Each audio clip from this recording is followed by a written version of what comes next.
भ्यो नमः हरि ओम।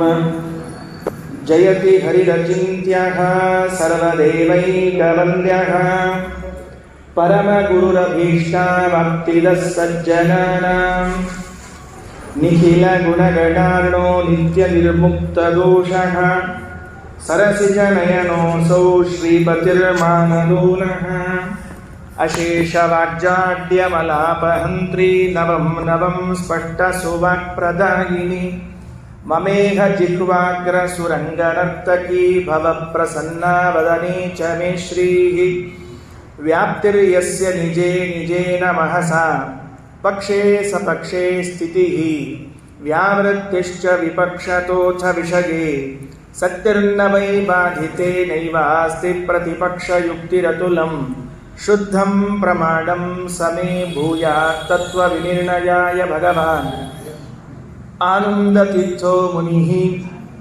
वाणिते करवाण्यम्बचरणौ हृदि सर्वदा मद्वाक्यसरणिर्भूयात् श्रीमदाचार्यभावगा नमोऽस्तु तात्विका देवाः विष्णुभक्तिपरायणाः धर्ममार्गे प्रेरयन्तु भवन्तः सर्व एव हि यस्य वा कामधेनुर्नः कामितार्थान् प्रयच्छति सेवेतं जययोगीन्द्रं कामबाणच्छिदं सदा अस्मद्गुरुसमारम्भां टीकाकृत्पादमध्यगां श्रीमदाचार्यपर्यन्तां वन्दे गुरुपरम्परां।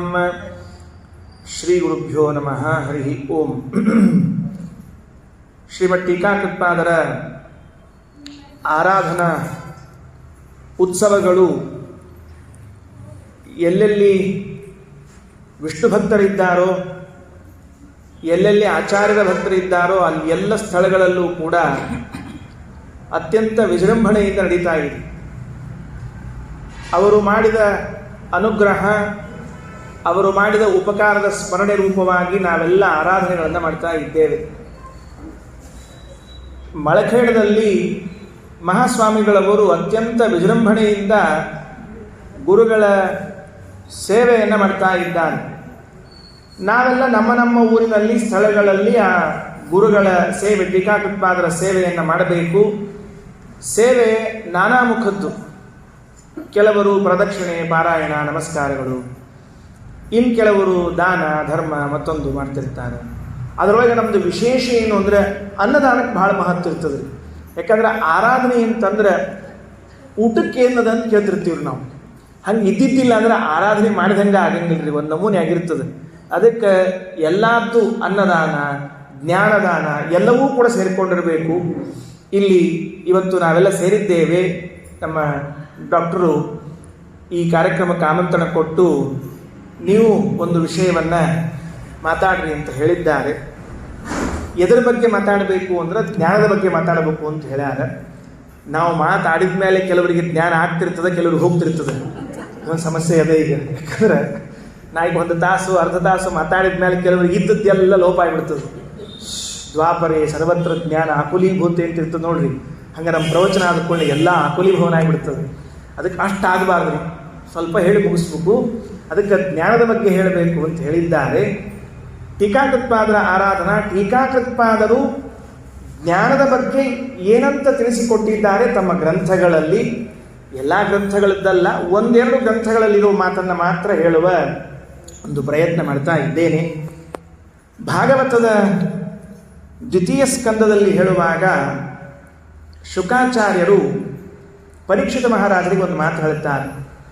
ಅಕಾಮಃ ಸರ್ವಕಾಮೋವ ಮೋಕ್ಷಕಾಮ ಉದಾರಧೀಹಿ ತೀವ್ರೇಣ ಭಕ್ತಿಯೋಗೇನ ಯಜೇತ ಪುರುಷಂ ಪರಂ ಅಂತ ಒಂದು ಮಾತಿದೆ.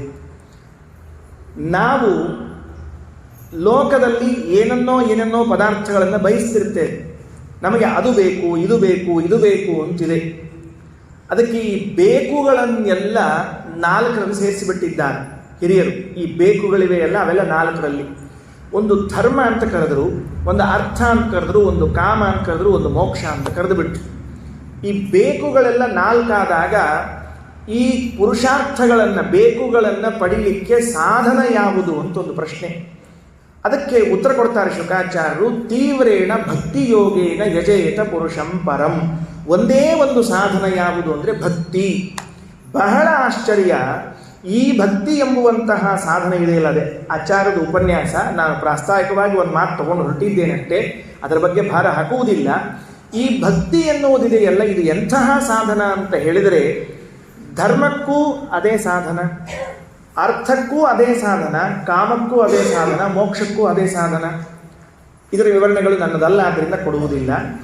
ಎಲ್ಲದಕ್ಕೂ ಸಾಧನವೆನಿಸಿರುವಂತಹದ್ದು ಒಂದೇ ಒಂದು ಭಕ್ತಿಯಾದಾಗ ಈ ಭಕ್ತಿಯ ತಂದೆ ಯಾರು ಅಂತ ಪ್ರಶ್ನೆ ಮಾಡಿಕೊಳ್ತಾರೆ ಟೀಕಾಕೃತ್ಪಾದರು. ಬಹಳ ಸುಂದರವಾದ ಪ್ರಶ್ನೆ. ಈ ಭಕ್ತಿಯ ತಂದೆ ಯಾರು? ಯಾಕಂದರೆ ಇದನ್ನು ಹುಟ್ಟಿಸ್ಬೇಕು, ಭಕ್ತಿಯನ್ನು ಹುಟ್ಟಿಸ್ಬೇಕು. ಈ ಭಕ್ತಿಯನ್ನು ಹುಟ್ಟಿಸುವುದು ಅಂತನ್ನುವುದರಲ್ಲಿ ಎರಡು ಅಂಶ ಇದೆ. ನಾವೆಲ್ಲ ಭಕ್ತಿ ಅಂತ ಅಂದ್ಕೊಂಡು ಏನು ಮಾಡ್ತದೆ, ಪುರಾಣ ಕೇಳಿದ್ವಿ, ಪಾಠ ಕೇಳಿದ್ವಿ, ಭಕ್ತಿ ಹುಡ್ತೀವಿ ಅಂತಿರ್ತೀವಿ. ಶ್ರೀಮದಾಚಾರ್ಯರ ಸಿದ್ಧಾಂತದಲ್ಲಿ ಭಕ್ತಿ ಅಂತನ್ನುವುದು ಎರಡಿದೆ. ಒಂದು ಹುಟ್ಟುವ ಭಕ್ತಿ, ಇನ್ನೊಂದು ಹುಟ್ಟದ ಭಕ್ತಿ. ಏನದು ಹುಟ್ಟುವ ಭಕ್ತಿ, ಹುಟ್ಟದೇ ಇರುವ ಭಕ್ತಿ ಏನು ಅಂತ ಕೇಳಿದ್ರೆ, ಒಂದು ಜ್ಞಾನದಿಂದ ಹುಟ್ಟುವ ಭಕ್ತಿ.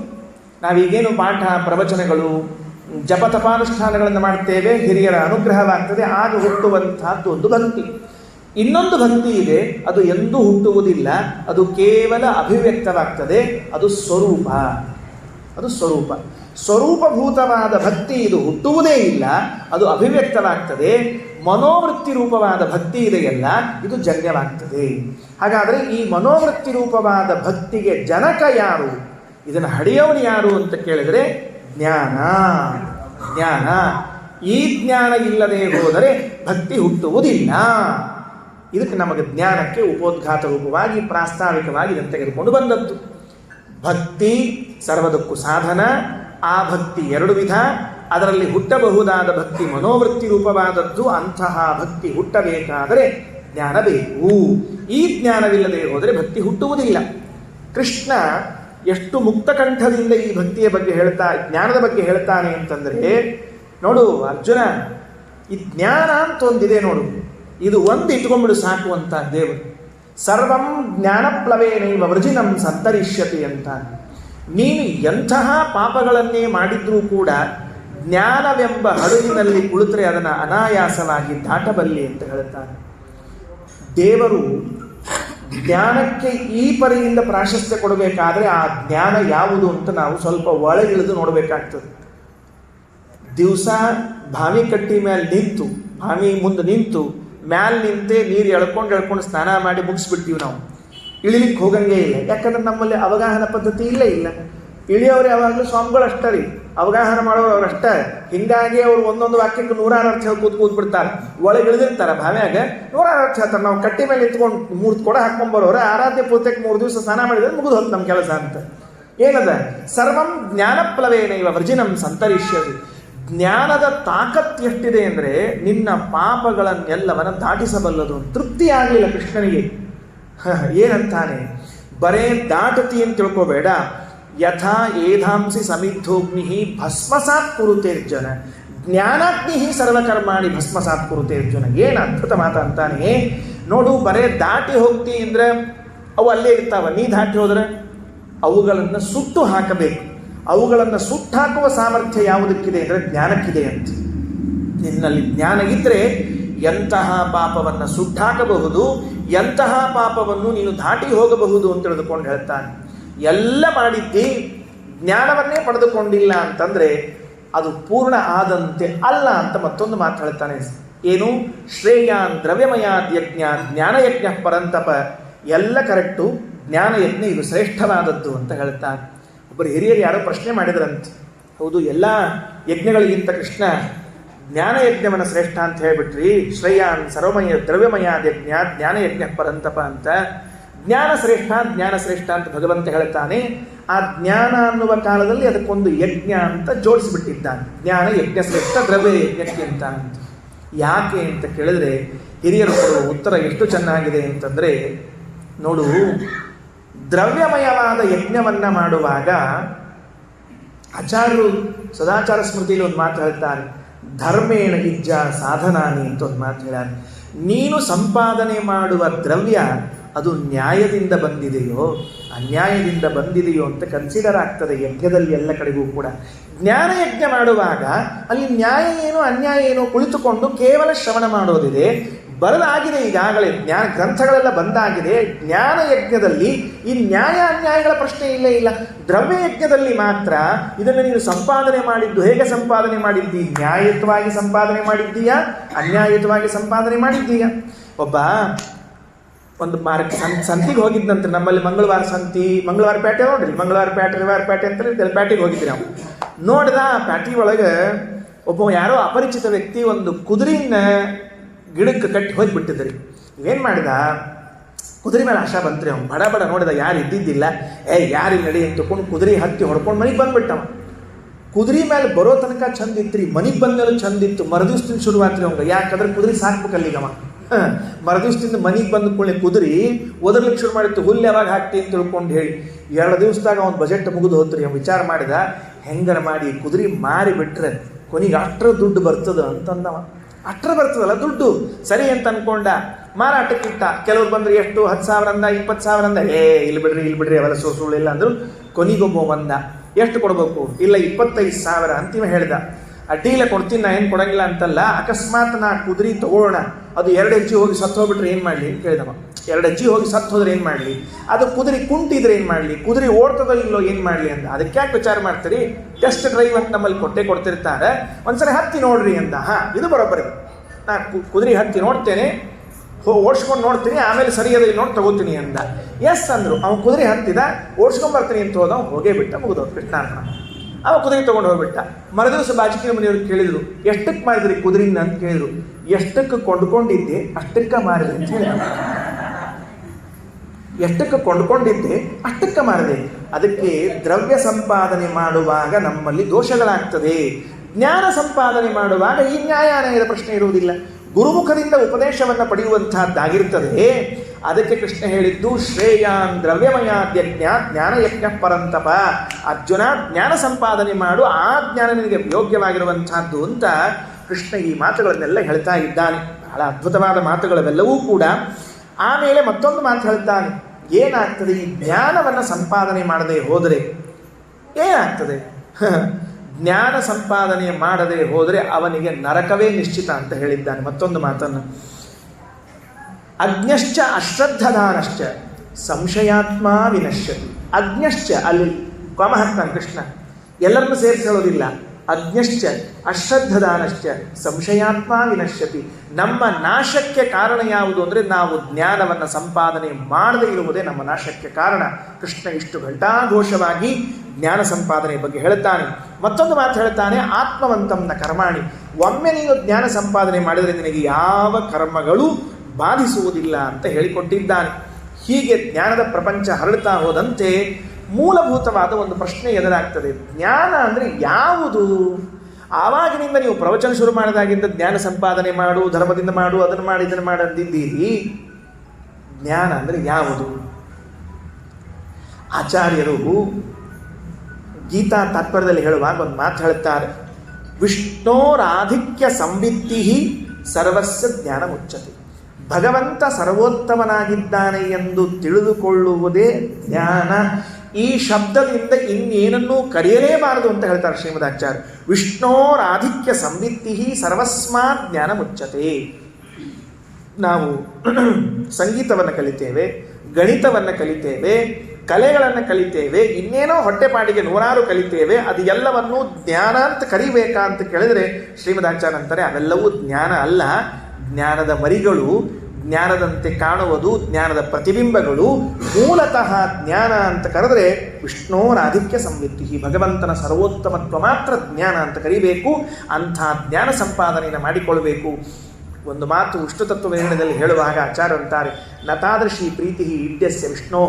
ಭಗವಂತನಿಗೆ ಈ ಯಜ್ಞ ಮಾಡುವ ವ್ಯಕ್ತಿಗಳಿಗಿಂತಲೂ ಕೂಡ ಗುಣೋತ್ಕರ್ಷ ಜ್ಞಾತರಿ ಯಾದೃಶಿ ಪ್ರೀತಿ ಸ್ಯಾತ್.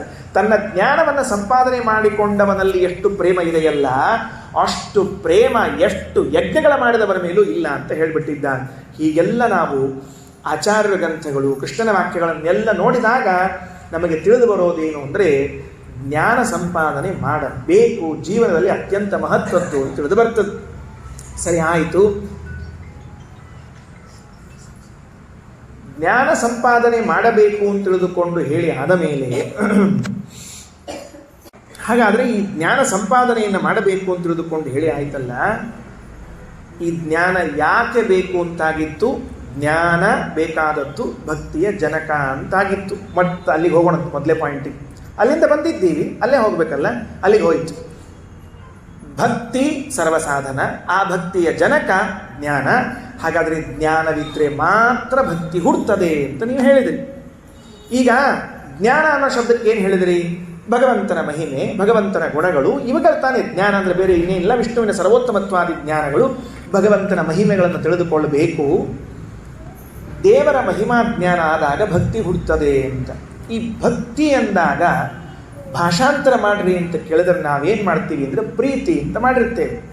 ಟೀಕಾತತ್ವಾದರು ತತ್ವಪ್ರಕಾಶಿಕಾದಲ್ಲಿ ಒಂದು ಮಾತು ಎತ್ಕೊಳ್ತಾರೆ, ಬಹಳ ಚಂದ ಎತ್ಕೊಂಡಿದ್ದಾರೆ.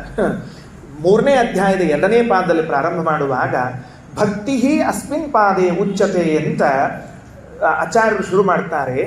ಮಾಡಿದ ಕೂಡಲೇ ಅಲ್ಲಿ ಪ್ರಶ್ನೆ ಕೇಳ್ತಾರೆ, ಭಕ್ತಿ ಉಚ್ಚತೆ ಅಂದರೆ ಏನು ಅರ್ಥದಕ್ಕೆ? ಭಕ್ತಿ ಮಾಡ್ರಿ ಅಂತ ವಿಧಾನ ಮಾಡ್ಲಿಕ್ಕತ್ತಿರೋ, ಭಕ್ತಿ ಸ್ವರೂಪ ಹೇಳಲಿಕ್ಕತ್ತಿರೋ, ಏನು ಹೇಳಲಿಕ್ಕತ್ತೀರೋ ನೀವು ಅಂತ. ಭಕ್ತಿ ಮಾಡು ಅಂತ ವಿಧಾನ ಮಾಡ್ಲಿಕ್ಕೆ ಬರುವುದೇ ಇಲ್ಲ. ಯಾಕಂದ್ರೆ ಭಕ್ತಿ ಎಂಬುದು, ಪ್ರೀತಿ ಎಂಬುದು ವಸ್ತುವಿನ ಸೌಂದರ್ಯದಿಂದ ಆಕರ್ಷಿತವಾಗಿ ಮಾಡಲ್ಪಡುವುದೇ ಹೊರತಾಗಿ ನೀ ಮಾಡು ಅಂತ ಹೇಳಿ ಬಲಾತ್ಕಾರದಿಂದ ಮಾಡ್ಲಿಕ್ಕೆ ಬರುವುದಲ್ಲ. ಹಂಗಾರೆ ಮತ್ತೇನು ಮಾಡ್ಲಿಕ್ಕತ್ತೀರಿ? ಈ 3ನೇ ಅಧ್ಯಾಯದ 2ನೇ ಪಾದದಲ್ಲಿ ಏನು ಮಾಡ್ಲಿಕ್ಕತ್ತೀರಿ? ಭಕ್ತಿ ಹೇಳ್ತೀರಿ ಅಂದರೆ ಅಲ್ಲಲ್ಲಲ್ಲ, ಭಕ್ತ್ಯರ್ಥಂ ಭಗವನ್ ಮಹಿಮೋಕ್ತಿ, ಭಕ್ತಿ ಹುಟ್ಲಿ ಅನ್ನುವುದಕ್ಕಾಗಿ ಭಗವಂತನ ಜ್ಞಾನವನ್ನು ಹೇಳಲಿಕ್ಕತ್ತೇವೆ, ಭಗವಂತನ ಮಹಿಮೆಯನ್ನು ಹೇಳಲಿಕ್ಕತ್ತೀವಿ ಅಂತ ಟೀಕಾಕೃತ್ಪಾದರು ಅಂತಾರೆ. ಅಂದ್ರೆ ನೀವು ಹೇಳಿದ್ರೆ ಏನೀಗ ಮಹಿಮೆ ತಿಳ್ಕೊಂಡ್ರೆ ಮಾತ್ರ ಪ್ರೀತಿ ಹುಡ್ತದೆ, ಇಲ್ಲದೆ ಇದ್ರೆ ಇಲ್ಲ ಅಂತೀರಾ? ಈಗ ನನ್ನ ಮಗನ ಮೇಲೆ ನಾನು ಪ್ರೀತಿ ಮಾಡ್ತೇನೆ, ನನ್ನ ಮಗಳ ಮೇಲೆ ನಾನು ಪ್ರೀತಿಸ್ತೇನೆ, ನನ್ನ ಹೆಂಡತಿಯನ್ನು ಪ್ರೀತಿಸ್ತೇನೆ, ನನ್ನ ಅಪ್ಪ ಅಮ್ಮನನ್ನು ಪ್ರೀತಿಸ್ತೇನೆ. ಇಲ್ಲೆಲ್ಲ ಪ್ರೀತಿಗಳಿಗೆ ಶಬ್ದ ಬೇರೆ ಬೇರೆದೇ ಅಂತ ಇಟ್ಕೊಳ್ರಿ. ತಂದೆ ಮಕ್ಕಳ ಮೇಲೆ ಮಾಡುವಂತಹ ಪ್ರೀತಿಯನ್ನು ವಾತ್ಸಲ್ಯ ಅಂತ ಕರೀತಾರೆ. ಅದನ್ನು ಪ್ರೀತಿ ಅನ್ನೋದಿಲ್ಲ, ಅದಕ್ಕೆ ವಾತ್ಸಲ್ಯ ಅಂತ ಕರೀತಾರೆ. ಮಮಕಾರ, ಮಮತೆ ಅಂತ ಕರೀತಾರೆ. ಗುರುಗಳಲ್ಲಿ ಶಿಷ್ಯ ಮಾಡುವಂತಹದ್ದಕ್ಕೊಂದು ಬೇರೆ ಶಬ್ದ ಇದೆ. ಗಂಡ ಹೆಂಡತಿಯ ಮೇಲೆ ಮಾಡುವಂತಹ ಪ್ರೀತಿಗೊಂದು ಬೇರೆ ಶಬ್ದ ಇದೆ. ಇಲ್ಲಿ ಒಟ್ಟಾರೆ ಈ ಪ್ರೀತಿ ಅಂತ ಅನ್ನೋದೇನಿದೆಯಲ್ಲ, ಇದು ಮಹಿಮೆಯನ್ನು ತಿಳಿದುಕೊಂಡಾಗಲೇ ಅಂತೇನಾಗಲಿಲ್ಲ. ನನ್ನ ಮಗುವಿನ ಮೇಲೆ ಪ್ರೀತಿ ಮಾಡ್ತಾ ಇದ್ರೆ ನನ್ನ ಮಗನ ಮಹಿಮಾ ಏನದಪ್ಪ, ಎಷ್ಟು ದೊಡ್ಡವಿದ್ದ ನನ್ನ ಮಗ, ಏನವೇನು ಸರ್ವೋತ್ತಮ ಇದ್ದಾನೋ ಅಸರ್ವೋತ್ತಮ ಇದ್ದಾನೋ ಹೀಗೆಲ್ಲ ಏನು ಕೇಳಿವೆ? ಏನಿಲ್ಲ. ಹಾಗಾದರೆ ಪ್ರೀತಿ ಮಾಡುವುದಕ್ಕಾಗಿ ಜ್ಞಾನ ಬೇಕು ಅಂತೇನಿಲ್ಲ. ಒಂದು ನಿಯಮ ಮಾಡಿಕೊಂಡಿದ್ದೀರಿ ನೀವು. ಏನು ಅಂದರೆ ಜ್ಞಾನ ಇದ್ದರೆ ಪ್ರೀತಿ, ಜ್ಞಾನ ಇಲ್ಲದೆ ಹೋದರೆ ಪ್ರೀತಿ ಇಲ್ಲ ಅಂತ ನಿಯಮ ಮಾಡಿಕೊಂಡಿದ್ದೀರಿ ನೀವು. ಟೀಕಾಕೃತ್ಪಾದರು ಅಂತಾರೆ ಅವಶ್ಯಕತೆ ಇಲ್ಲ. ನೋಡ್ರಿ, ಇಷ್ಟು ಕಡೆಗೆ ಕಂಡಿದೆ ನಮಗೆ. ಬಂಧು ಬಾಂಧವರು ನಾವು ಪ್ರೀತಿಯನ್ನು ಮಾಡ್ತೀವಿ. ನಮ್ಮ ಬಂಧು ಬಾಂಧವರು ಎಲ್ಲ ಮಹಿಮಾ ಗೊತ್ತಿರುತ್ತೆ, ಏನು ಗೊತ್ತಿರೋದಿಲ್ಲ. ಎಷ್ಟೋ ಮಂದಿದು ನಾವು ಮುಖನೇ ನೋಡಿರಂಗಿಲ್ಲ, ಆದರೂ ನಮ್ಮ ಬಂಧುಗಳು ಬಾಂಧವರು ಅಂತ ಹೇಳ್ಕೊತಿರ್ತೀವಿ. ಅವ್ರು ನಮ್ಮ ಕಾರ್ಯಕ್ರಮ ಕರಿತಿರ್ತೀವಿ. ಅಲ್ಲಿ ಬಂದಾಗ ಪರಿಚಯ ಆಗ್ತದೆ ನೀವೇನು ಮಾಡ್ತಿದ್ದೀರಿ ಅಂತ ತಿಳ್ಕೊಂಡು. ಅಂದ ಮೇಲೆ ಜ್ಞಾನವಿಲ್ಲದೆ ಇದ್ರೂ ಪ್ರೇಮ ಕೂಡ್ತಿರುವಾಗ ಜ್ಞಾನ ಬೇಕು ಅಂತ ಯಾಕಂತೀರಿ? ಟೀಕಾಕೃತ್ಪಾದರ ಪ್ರಶ್ನೆ. ಇನ್ನೊಂದು ತೋರಿಸ್ತಾರೆ, ಜ್ಞಾನ ಇದ್ದರೆ ಪ್ರೀತಿ ಬರ್ತದೆ ಅಂತೀರಿ, ಜ್ಞಾನ ಇಲ್ಲದೆಯೂ ಪ್ರೀತಿ ಬಂದು ತೋರಿಸ್ತೇನೆ, ಜಾಗ ತೋರಿಸಿದ್ದೇನೆ. ಜ್ಞಾನ ಇದ್ದರೂ ಪ್ರೀತಿ ಬರದೇ ಇರುವಂತಹ ಸ್ಥಳವನ್ನು ತೋರಿಸ್ತೇನೆ ಅಂತ ಕೇಳ್ತಾರೆ. ಏನು ಜ್ಞಾನ ಇದ್ದರು? ದುರ್ಯೋಧನನಿಗೆ ಕೃಷ್ಣ ಯಾರು ಅಂತ ಗೊತ್ತಿತ್ತೋ ಇಲ್ಲವೋ ಅಂತ ಕೇಳ್ತಾರೆ ಟೀಕಾಕೃತ್ಪಾದರು. ಬಹಳ ಸುಂದರವಾದ ಪ್ರಶ್ನೆ. ದುರ್ಯೋಧನನಿಗೆ ಕೃಷ್ಣ ಯಾರು ಅಂತ ಗೊತ್ತಿತ್ತೋ ಇಲ್ವೋ? ಸರ್ವಥಾ ಎಲ್ಲ ರೀತಿ ಸರ್ವಾತ್ಮನ ಗೊತ್ತಿತ್ತು ಅವನಿಗೆ. ಏನು ಅಂದರೆ ಕೃಷ್ಣ ಭಗವಂತ, ಅವನು ಸರ್ವೋತ್ತಮ, ಸ್ವತಂತ್ರನಾಗಿದ್ದಾನೆ. ಈ ಎಲ್ಲ ಜ್ಞಾನವೂ ಕೂಡ ದುರ್ಯೋಧನಿಗೆ ಇತ್ತು. ಒಂದು ದಿವಸ ಯುದ್ಧ ನಡೀತಾ ಇದೆ ಮಹಾಭಾರತದ್ದು. ಯಾವಾಗಲೂ ಕೌರವರಿಗೆ ಸೋಲಾಗ್ತಾ ಇದೆ, ಪಾಂಡವರಿಗೆ ಜಯ ಆಗ್ತಾ ಇದೆ. ರಾತ್ರಿ ಮಲ್ಕೊಳ್ಳೋ ಹೊತ್ತಿಗೆ ನಿದ್ದೆ ಹತ್ವಲ್ತ ದುರ್ಯೋಧನಗೆ. ಬಡ ಬಂದ ಕೃಷ್ಣ, ಭೀಷ್ಮಾಚಾರ ಮಲ್ಕೊಂಡಿದ್ರು. ಎಬ್ಸಿದ ಭೀಷ್ಮಾಚಾರ ಒಂಚೂರು ಹೇಳ್ರಿ ಅಂದು. ಏನಿಲ್ಲ, ನಾವ ಯಾಕೆ ಸೋಲ್ತೀವಿ, ಪಾಂಡವರು ಯಾಕೆ ಗೆಲ್ತಾರೆ ಹೇಳ್ರಿ ಅಂತ ಕೇಳಿದ. ನೋಡ್ರಿ, ಅವನು ಇನ್ಯಾರಿಗೆ ಕೇಳಬೇಕಾಗಿದೆ ಹೇಳೋಣಂತ. ಅರ್ಜುನನಿಗೆ ಸಮಸ್ಯೆ ಬಂದಾಗ ಕೇಳಿಕೊಂಡು ಉತ್ತರ ಮಾಡಿ ತಿಳ್ಕೊಳ್ಳಿಕ್ಕೆ ಕೃಷ್ಣ ಇದ್ದರಿ ಪರಿಹಾರಕ್ಕೆ. ಅಟ್ಲೀಸ್ಟ್ ಕೃಷ್ಣನ ಅನುಪಸ್ಥಿತಿಯಲ್ಲಿ ಭೀಮನಾದರೂ ಇದ್ದ ಉತ್ತರ ಕೊಡಲಿಕ್ಕೆ. ಇಲ್ಲಿ ಯಾರಿದ್ರು ಪಾಪ ಇದ್ರ ಕಡೆಗೆ? ಖರೆ ನೋಡಿದ್ರೆ ದುರ್ಯೋಧನ ಅಯ್ಯೋ ಅನ್ಬೇಕ್ರಿ ಎಲ್ಲರ, ಉಳಿದವ್ರನ್ನ ಯಾರು ಅನ್ನೋಂಗಿಲ್ಲ. ಯಾಕೆ ಹೇಳೋರಿಲ್ಲ ಕೇಳೋರಿಲ್ಲ. ಅದಕ್ಕೆ ಯಾರ ಅಪ್ಪನ ಕೇಳ್ಬೇಕಂದ್ರೆ ಅದು ಕುರುಡ, ಅವನ್ನ ಕೇಳ್ಬೇಕಂದ್ರೆ ಪಟ್ಟಿ ಕಟ್ಕೊಂಡು ಕೂತಾಳೆ. ಯಾರನ್ನ ಕೇಳ್ಬೇಕು ಅವ್ನು ಹೋಗಿ? ಇದ್ದೊಂದು ಅಜ್ಜಿ ಇತ್ತು, ಭೀಷ್ಮಾಚಾರ್ಯಗೆ ಹೋಗಿ ಕೇಳಿದ ಯಾಕೆ ಅಂತ. ಭೀಷ್ಮಾಚಾರ್ಯ ಕೂಡಿಲ್ಲಿ ಅಂತ ಪ್ರವಚನ ಶುರು ಮಾಡಿದ್ರಿ. ರಾತ್ರಿ 12 ಗಂಟೆಗೆ ಪ್ರವಚನ ರೀ. ನಮ್ದೆಲ್ಲ ಊಟ ಕೊಡುವಂಥ ಪ್ರವಚನ ಇರ್ತಾವಲ್ಲ, ಹಂಗೆ ಅವ್ರು ನಡರಾತ್ರಿ ಪ್ರವಚನ ರೀ. ಅವೆಲ್ಲ ಏನು ಪ್ರವಚನ ಮಾಡಿದರು? ಯಾರಂತ ತಿಳ್ಕೊಂಡು ಕೃಷ್ಣ ಅರ್ಜುನರು ಅಂದರೆ ನರನಾರಾಯಣರ ಅವತಾರ ಅವರು, ನೀನು ಸಾಮಾನ್ಯ ಅಂತ ತಿಳ್ಕೊಬೇಡ ಅಂತ ಹೇಳಿ ಗಂಟೆಗಟ್ಟಲೆ ಪ್ರವಚನ ಮಾಡಿದರು. ಪ್ರವಚನ ಮುಗೀತು. ಪ್ರವಚನ ಮುಗಿದ ಮೇಲೆ ಏನ್ರಿ ಕೈ ಮುಗಿದ ದುರ್ಯೋಧನ, ಅಲ್ಲೇ ಕೃಷ್ಣಾಯ ನಮಃ ಕೈ ಮುಗಿದ. ಭೀಷ್ಮಾಚಾರ್ಯ ಅಂದ್ರೆ ಹಂಗಾರೆ ನಾಳೆ ಬೆಳಿಗ್ಗೆ ಯುದ್ಧ ನಿಲ್ತದಿದು ಅಂದ್ಕೊಂಡ್ರು. ಯಾಕಂದ್ರೆ ಇಷ್ಟು ಉಪದೇಶ ಮಾಡಿ ನೀವು ಕೃಷ್ಣಾಯ ನಮಃ ನಮಸ್ಕಾರ ಬೇರೆ ಮಾಡ್ಯಾನ, ಹಂಗಾರೆ ನಾಳೆ ಬೆಳಿಗ್ಗೆ ಯುದ್ಧ ಮುಗೀತಪ್ಪ, ಇನ್ನು ಸುಮ್ಮನೆ ಹಸ್ತಿನಾವತಿಗೆ ಹೋಗೋಣ ನಡಿ ಅಂತ ಭೀಷ್ಮಾಚಾರ್ಯ ಬೆಳಿಗ್ಗೆ ಎದ್ದು ನೋಡಿದ್ರೆ ಶಂಖ ಊದಿಂದಲ್ಲ ಪೌ ಅಂತ ತಿಳ್ಕೊಂಡು ಯುದ್ಧದ್ದು. ಶ್ರೀಮದಾಚಾರ್ಯ ಅಂದ್ರು, ಮತ್ತೆ ನಿನ್ನ ರಾತ್ರಿ ಉಪನ್ಯಾಸ ಮಾಡಿದ್ದು ಏನಾಯ್ತು ಅಂತ ಕೇಳಿದ್ರು. ಮಾಹಾತ್ಮ್ಯ ಜ್ಞಾನ ಇದ್ದ ಮಾತ್ರಕ್ಕೆ ಭಕ್ತಿ ಹುಟ್ಟಬೇಕು ಅಂತೇನು ನಿಯಮ ಇಲ್ಲ. ತೋರಿಸಿಕೊಡ್ತಾರೆ ಪಿತಾಕತ್ನಾದ್ರು. ಇತ್ತಿಲ್ಲ ಅವನಿಗೆ ಮಹಾತ್ಮ ಜ್ಞಾನ, ಬಂದಿತ್ತೋ ಇಲ್ಲ ಮಹಾತ್ಮ ಜ್ಞಾನ ಬಂದಿತ್ತು, ಆದರೆ ಭಕ್ತಿ ಹುಟ್ಟಲಿಲ್ಲ. ಹಾಗಿರುವಾಗ ಭಕ್ತಿಯ ಜನಕನಾದ ಜ್ಞಾನವನ್ನು ಸಂಪಾದನೆ ಮಾಡಬೇಕು ಅಂತ ಯಾಕೆ ಒತ್ತಾಯ ಮಾಡ್ತೀರಿ ಅಂತ ಟೀಕಾಕೃತ್ಪಾದರು ತತ್ವಪ್ರಕಾಶಿಕದಲ್ಲಿ ಕೇಳ್ತಾರೆ. ಪೂರ್ವಪಕ್ಷ ಸರಿ ಇದೆ, ಹೌದು ಬೇಕಾಗಿಲ್ಲಲ್ಲ, ಮತ್ತೆ ಜ್ಞಾನ ಇದ್ರೂ ಭಕ್ತಿ ಹುಟ್ಟಲಿಲ್ಲ, ಭಕ್ತಿ ಜ್ಞಾನ ಇಲ್ಲದೆಯೂ ಹುಟ್ಟಿರುವಂತಹದ್ದಾಗಿದೆ, ಅದಕ್ಕೆ ಏನು ಮಾಡಬೇಕು ಅಂತ. ಆಗ ಟೀಕಾಕೃತ್ಪಾದರು ಉತ್ತರವನ್ನು ಕೊಡುತ್ತಾರೆ. ಸೊಗಸಾದ ಉತ್ತರ ಇದೆ, ಬಹಳ ಅದ್ಭುತವಾದ ಉತ್ತರ ಇದೆ. ಒಂದೊಂದು ಎರಡೆರಡು ಮಾತುಗಳನ್ನು ಹೇಳಿ ನನ್ನ ಉಪನ್ಯಾಸವನ್ನು ಮುಗಿಸ್ತೇನೆ. ಏನಂತಾರೆ? ಭಕ್ತಿಗೂ ಜ್ಞಾನಕ್ಕೂ ಶಾಸ್ತ್ರೀಯ ಭಾಷೆಯಲ್ಲಿ ಹೇಳುವುದಾದರೆ ಜನ್ಯ ಜನಕ ಭಾವ ಇದ್ದರೂ, ಪಿತಾಪುತ್ರ ಸಂಬಂಧ ಇದ್ದರೂ, ಜ್ಞಾನವಿಲ್ಲದೆಯೂ ಭಕ್ತಿ ಹುಟ್ಟಿದೆ ಅಂತ, ಪ್ರೀತಿ ಹುಟ್ಟಿದೆ ಎಂದ ಮಾತ್ರಕ್ಕೆ ಇವರಿಬ್ಬರ ಮಧ್ಯದಲ್ಲಿರುವಂತಹ ಸಂಬಂಧಕ್ಕೇನು ಧಕ್ಕೆಯಾಗೋದಿಲ್ಲ. ಅವರಿಬ್ಬರ ಮಧ್ಯದಲ್ಲಿ ಇದ್ದ ಕಾರ್ಯಕಾರಣ ಸಂಬಂಧ ಹಂಗೆ ಇರ್ತದೆ. ಯಾಕೆ ಅಲ್ರಿ, ಮತ್ತಲ್ಲಿ ಜ್ಞಾನ ಇಲ್ಲದೆ ಇದು ಹುಟ್ಟಿದೆಯಲ್ಲ ಅಂತಂದ್ರೆ, ಹಾಗಾದರೆ ನಾನೊಂದು ದೃಷ್ಟಾಂತ ಕೊಡ್ತೇನೆ. ಏನು ಕೊಡ್ತೇನೆ ಅಂದರೆ, ಯಾರು ಜ್ಯೋತಿಷ್ಠೋಮ ಯಜ್ಞವನ್ನ ಮಾಡ್ತಾರೋ ಅವರು ಸ್ವರ್ಗವನ್ನ ಪಡಿತಾರೆ ಅಂತ ಒಂದು ಮಾತಿದೆ. ಜ್ಯೋತಿಷ್ಠೋಮೇನ ಸ್ವರ್ಗಕಾಮೋ ಯಜೇತ.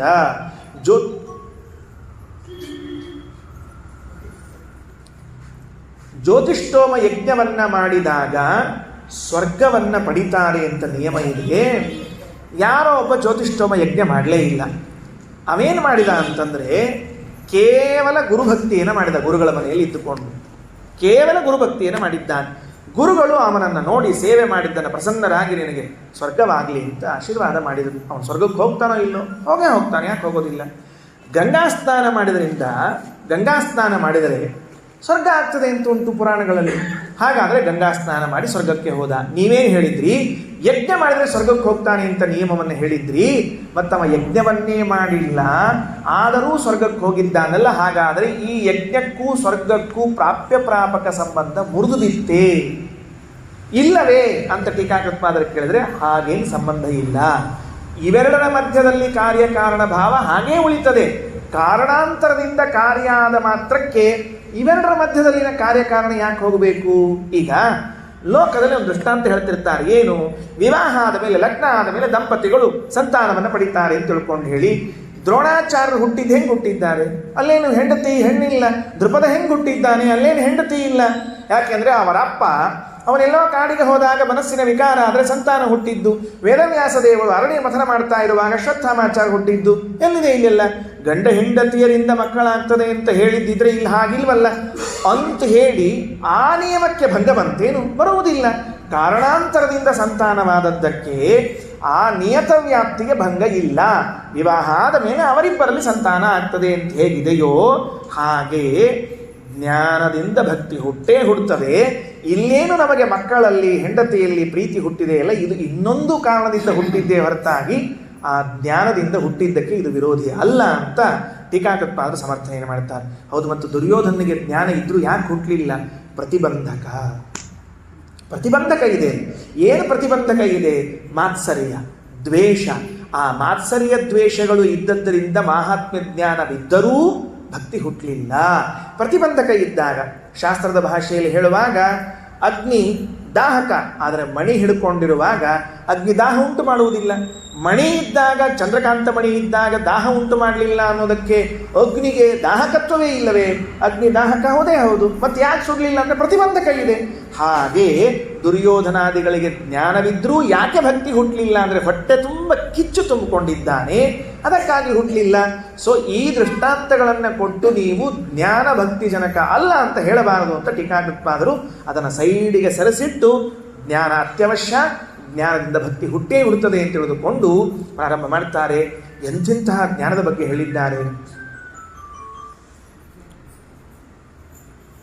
ಜ್ಞಾನದ ಬಗ್ಗೆ ಹೇಳಿದ್ದಾರೆ ಅಂತ ಕೇಳಿದರೆ ನೂರಾರು ದೃಷ್ಟಾಂತಗಳನ್ನು ಕೊಡ್ತಾ ಹೋಗ್ತಾರೆ. ಜ್ಞಾನದ ಬಗ್ಗೆ ಹೇಳುವಾಗ ಯಾವ ಯಾವ ಜ್ಞಾನವನ್ನು ಮಾಡಿಕೊಳ್ಬೇಕು ನಾವು ಭಗವಂತನ ಬಗ್ಗೆ ಅಂದರೆ, ಒಂದು ಬ್ರಹ್ಮಸೂತ್ರಗಳಲ್ಲಿ ಪ್ರಾರಂಭವಾದರೆ ಭಗವದ್ಗೀತೆಯವರೆಗೆ ಮುಕ್ತಾಯವಾಗ್ತಾ ಇದೆ. ನನ್ನ ಸಮಯ ಮುಗಿದಿದೆ, ಇನ್ನು 1-2 ನಿಮಿಷ ಮಾತ್ರ ಹೇಳಿ ಮುಗಿಸ್ತೇನೆ. ದೇವರ ಯಾವ ಜ್ಞಾನವನ್ನು ನಾವು ಮಾಡಿಕೊಳ್ಳುವುದರಿಂದ ಅವನಲ್ಲಿ ಪ್ರೀತಿ ಹುಡುತ್ತದೆ ಅಂತನ್ನುವುದಕ್ಕೆ ಒಂದು ದೃಷ್ಟಾಂತ ಹೇಳ್ತಾರೆ. ಎಲ್ಲರೂ ದೃಷ್ಟಾಂತ ಕೊಡೋದು ಯಾವುದನ್ನು? ಈ ಜಗತ್ತನ್ನು ಭಗವಂತ ಸೃಷ್ಟಿ ಮಾಡಿದ್ದಾನಲ್ಲ, ಏನು ಅದ್ಭುತವಾದ ಪ್ರಪಂಚವನ್ನು ನಿರ್ಮಾಣ ಮಾಡಿದ್ದಾನೆ. ಜನ್ಮಾದ್ಯಸ್ಯ ಯಥೋನ್ವಯಾತ್ ಅಂತ ತಿಳಿದುಕೊಂಡು ಹೇಳಿ, ಅಥವಾ ಜನ್ಮಾದ್ಯಸ್ಯ ಯತಃ ಎಂಬ ಸೂತ್ರವನ್ನು ಹೇಳಿ ನೋಡ್ರಿ, ಇಷ್ಟು ಜನರನ್ನು ಸೃಷ್ಟಿ ಮಾಡಿದ್ದಾನೆ, ಇಷ್ಟು ಅದ್ಭುತವಾದ ಪ್ರಪಂಚವನ್ನು ಸೃಷ್ಟಿ ಮಾಡಿದ್ದಾನೆ ಅಂದ ಮೇಲೆ ನಿಜವಾಗ್ಲೂ ದೇವರ ಮಹಿಮಾ ಬಹಳ ದೊಡ್ಡದು ಅಂತ ವೇದವ್ಯಾಸ ದೇವರಂತಾರೆ. ಇದೇನು ದೊಡ್ಡದು ಅಂದರು? ಮತ್ತೇನು, ಇದು ಯಾವುದೂ ಅಲ್ಲ, ಇದಕ್ಕಿಂತಲೂ ಅದ್ಭುತವಾದ ಒಂದು ಪ್ರಪಂಚವನ್ನು ಭಗವಂತ ನಿರ್ಮಾಣ ಮಾಡ್ತಾನೆ. ಇದು ಒಮ್ಮೆ ನಿರ್ಮಾಣ ಮಾಡಿದರೆ 100 ವರ್ಷ ಬದುಕ್ತದೆ. ಇದು ಈ ಜಗತ್ತು 100 ವರ್ಷ 1000 ವರ್ಷ ಬದುಕ್ತದೆ. ಯಾಕಂದರೆ ಒಮ್ಮೆ ಸೃಷ್ಟಿಯಾದ ಮೇಲೆ ಬ್ರಹ್ಮದೇವರ ಪ್ರಳಯ ಬರೋವರೆಗೂ ಇರಬೇಕಾಗ್ತದೆ. ಅಲ್ಪ ಸ್ವಲ್ಪ ಮಾರ್ಪಾಡುಗಳು ಆಗ್ತಿರ್ತಾವೆ, ಅದನ್ನು ಬಿಡ್ಲಿಕ್ಕೆ ಬರೋದಿಲ್ಲ. ಆದರೆ ಒಟ್ಟಾರೆ ಒಮ್ಮೆ ಹುಟ್ಟಿದರೆ ಬ್ರಹ್ಮದೇವ ಪ್ರಳಯ ಕಾಲದಲ್ಲಿ, ಆದರೆ ನಿತ್ಯದಲ್ಲೂ ಒಂದು ಸೃಷ್ಟಿ ಮಾಡ್ತಾನಲ್ಲ, ನಿತ್ಯದಲ್ಲೂ ಒಂದು ಲಯ ಮಾಡ್ತಾನಲ್ಲ, ಆ ಸೃಷ್ಟಿಯ ಬಗ್ಗೆ ಕೇಳಿದ್ದೀಯಾ? ಏನು ನಿತ್ಯದಲ್ಲಿ ಮಾಡ್ತಾನ? ಯಾವುದು? ನೀನು ಮಲಗಿದ್ದಾಗ ಒಂದೊಂದು ಸುಂದರವಾದ ಕನಸುಗಳು ಬರ್ತಾವಲ್ಲಪ್ಪ, ಆ ಸೃಷ್ಟಿಯನ್ನು ಮಾಡ್ತಾನಲ್ಲ ಪರಮಾತ್ಮ, ಅದು ನಿನಗೆ ಗೊತ್ತಿಲ್ವೇ? ನೋಡ್ರಿ, ದಿವಸ ಕನಸು ಕಾಣ್ತಿರ್ತೀವಿ, ಎಂತಿಂಥ ಚಂದ ಕನಸು ಬೀಳ್ತಿರ್ತಾವ ನಮಗೆಲ್ಲ. ಯಾಕೆ ಹೇಳ್ರಿ ಚಂದ ಕನಸು ಬೀಳ್ತಾವ?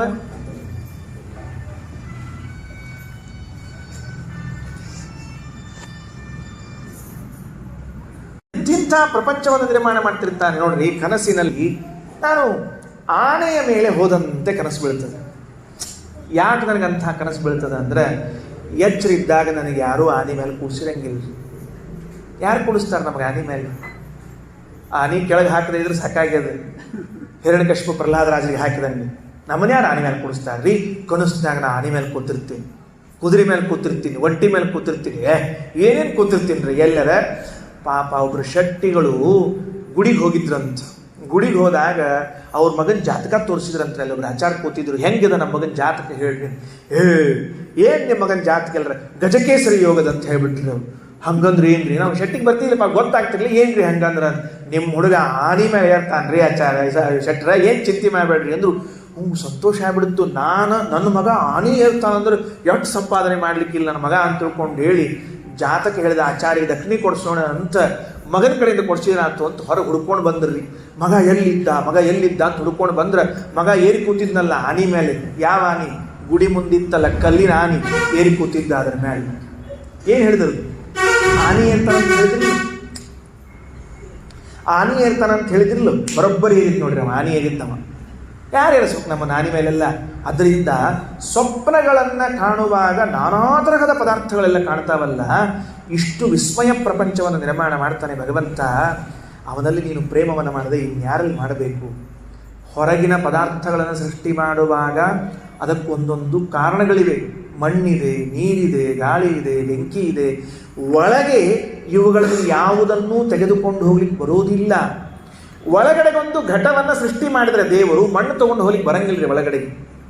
ಒಳಗಡೆಗೊಂದು ನದಿ ಇದ್ದರೆ ನೀನು ಆ ನದಿ ನೀರಿನಲ್ಲಿ ಈಸ್ತಾ ಇದ್ರೆ ಅಲ್ಲಿ ನೀರು ತಗೊಂಡು ಹೋಗ್ಲಿಕ್ಕೆ ಬರೋದಿಲ್ಲ ದೇವರು ಸೃಷ್ಟಿ ಮಾಡಬೇಕಾದಾಗ. ಹಾಗಾದರೆ ಒಳಗಡೆಗೊಂದು ಪ್ರತ್ಯೇಕವಾದ ಪ್ರಪಂಚ ಇಟ್ಕೊಂಡಿದ್ದಾನೆ. ಅನಾದಿ ಮನೋಗತಾನ್ ಸಂಸ್ಕಾರಾನ್ ಸ್ವೇಚ್ಛೆಯ ಪ್ರದರ್ಶಯತಿ ಜೀವಾಯ ಸಸ್ವಪ್ನ ಇತಿ ಗೀಯತೆ. ಅನಾದಿ ಕಾಲದಿಂದ ನಮಗೆ ಸಂಸ್ಕಾರಗಳಾಗ್ತಾ ಇವೆ ಅಂತ. ಎಂತಿಂಥ ಸಂಸ್ಕಾರಗಳಾಗ್ಯಾವಂದ್ರೆ ಆಶ್ಚರ್ಯವಾಗ್ತದೆ. ಇವತ್ತಿನ ಜನ್ಮದಲ್ಲೇ ನೋಡಿರೋದಿಲ್ಲ ಆ ಪದಾರ್ಥಗಳನ್ನು, ಸ್ವಪ್ನದಲ್ಲಿ ಕಾಣಲಿಕ್ಕೆ ಶುರುವಾಗ್ತದೆ. ಅದಕ್ಕೆ ಟೀಕಾಕೃತ್ಪಾದರಂತಾರೆ, ನಿನ್ನ ಇವತ್ತಿನ ಜನ್ಮದ ಕನಸಲ್ಲ, ಇವು ಸಂಸ್ಕಾರ ಅಲ್ಲದು. ಅನಾದಿ ಮನೋಗತಾನ ಸಂಸ್ಕಾರ. ಅಂತಹ ಸ್ವಪ್ನಗಳ ಅಂತಹ ಸಂಸ್ಕಾರಗಳನ್ನು ಇಟ್ಟುಕೊಂಡು ಪದಾರ್ಥಗಳನ್ನು ನಿರ್ಮಾಣ ಮಾಡಿ ನಿನ್ನಲ್ಲಿ ಸಂತಸಪಡಿಸ್ತಾನೆ. ಎರಡು ಕೆಲಸ ಮಾಡ್ತಾನೆ ಪರಮಾತ್ಮ. ಮೊದಲು ಸ್ವಾಪ್ನ ಪದಾರ್ಥಗಳ ಸೃಷ್ಟಿ, ಎರಡನೆಯದ್ದು ಸ್ವಾಪ್ನ ಪದಾರ್ಥಗಳ ಜ್ಞಾನ. ಸೃಷ್ಟಿ ಮಾಡಿದ್ರೆ ಸಾಲೋದಿಲ್ಲ, ಜ್ಞಾನ ಮಾಡಿಕೊಡ್ಬೇಕಲ್ಲ. ಸೃಷ್ಟಿ ಜ್ಞಾನ ಮಾಡಿಕೊಟ್ಟ ಮೇಲೆ ಆ ಸ್ವಾಪ್ನ ಪದಾರ್ಥಗಳನ್ನು ಸ್ವಪ್ನ ಮುಗಿದು ಕೂಡಲೇ ಕಳಿಸಿಬಿಡುತ್ತಾನೆ. ಏನಿರಂಗಿಲ್ಲ. ಗಡಿಗೆ ಹೊಡೆದ್ರೆ ಪ್ರತ್ಯಕ್ಷ ಇದ್ದ ಎಚ್ಚರಿದ್ದ ಗಡಿಗೆ ಹೊಡೆದ್ರೆ ತುಂಡ್ರ ಬಿದ್ದಿರ್ತಾವೆ. ಸ್ವಪ್ನದೊಳಗೆ ಗಡಿಗೆ ಹೊಡೆದ್ರೆ ಎದ್ದ ಮೇಲೆ ಯಾವ ತುಂಡಿರಂಗಿಲ್ಲ, ಬಂಡು ಇರಂಗಿಲ್ಲ. ಯಾಕಂದ್ರೆ ಅಷ್ಟು ಚಂದ ಕ್ಲೀನ್ ಮಾಡಿಬಿಟ್ಟಿರ್ತಾನೆ ರೀ. ಆದ್ರೆ ಒಂದು ವಿಶೇಷ ಏನಂದ್ರೆ ಸ್ವಪ್ನವನ್ನ ದೇವರು ಎಚ್ಚರದಲ್ಲಿ ನೋಡುವಾಗ ಎಷ್ಟು ಸ್ಪಷ್ಟವಾಗಿ ಪದಾರ್ಥಗಳನ್ನು ನೋಡ್ತಿರ್ತೀವಲ್ಲ ಅಷ್ಟು ಸ್ಪಷ್ಟವಾಗಿ ತೋರಿಸೋದಿಲ್ಲ. ಒಂದು ವ್ಯವಸ್ಥೆ ಇಟ್ಕೊಂಡಾನೆ ದೇವರದಕ್ಕೊಂತ ಕಮಾಂಡಿಂಗ್. ನಾನು ಸ್ವಪ್ನ ತೋರಿಸೋನು, ನೀವು ಯಾರಲ್ಲ, ನಾನು ಹೆಂಗೆ ತೋರಿಸ್ತೀನಿ ನೀವು ಹಂಗೆ ನೋಡಬೇಕು ಅಂತ. ಎದ್ದ ಮೇಲೆ ಹೆಂಗೆ ನೋಡಿದ್ದಿ ಸ್ವಪ್ನ ಹೇಳೋ, ಅದಷ್ಟು ಮಸಕ್ ಇತ್ತು ಮಾರಾಯ, ಪೂರ್ಣ ಸ್ಪಷ್ಟ ಇದ್ದಿದ್ದಿಲ್ಲ. ಹೀಗೆ ಹೇಳ್ತೀವಿ ನಾವೆಲ್ಲ. ಅಂದರೆ ಇಂತಹ ಒಂದು ಪ್ರಪಂಚವನ್ನು ಪ್ರತಿನಿತ್ಯದಲ್ಲಿ ಸೃಷ್ಟಿ ಮಾಡಿ ಪ್ರತಿನಿತ್ಯದಲ್ಲಿ ಲಯ ಮಾಡ್ತಾನಲ್ಲ, ಇದು ಭಗವಂತನ ಮಹಾತ್ಮ್ಯ. ಈ ಜ್ಞಾನವನ್ನು ಮಾಡಿಕೊಂಡಾಗ ನಾವು ದೇವರಲ್ಲಿ ಪ್ರೇಮವನ್ನು ಮಾಡಲಿಕ್ಕೆ ಬರ್ತದೆ ಅಂತ ತಿಳಿಸಿಕೊಡ್ತಾರೆ ಟೀಕಾಕೃತ್ಪಾದರು. ಹೀಗೆ ಇನ್ನು ಭಗವದ್ಗೀತೆಯಲ್ಲಿ ಮೊದಲಾದ ಗ್ರಂಥಗಳಲ್ಲಿ ಉಂಟು. ನನಗೆ ನೀಡಿರುವ ಸಮಯದಲ್ಲಿ ಟೀಕಾಕೃತ್ಪಾದರು ಹೇಳಿದ ಮಾರ್ಗದಲ್ಲಿ ಜ್ಞಾನದ ಬಗ್ಗೆ ಕೆಲವು ಮಾತುಗಳನ್ನು ಹೇಳಿದ್ದೇನೆ. ಇಲ್ಲಿಗೆ ಪ್ರವಚನವನ್ನು ಮುಕ್ತಾಯ ಮಾಡ್ತಾ ಇದ್ದೇನೆ. ಶ್ರೀಕೃಷ್ಣ ಅರ್ಪಣಮಸ್ತು.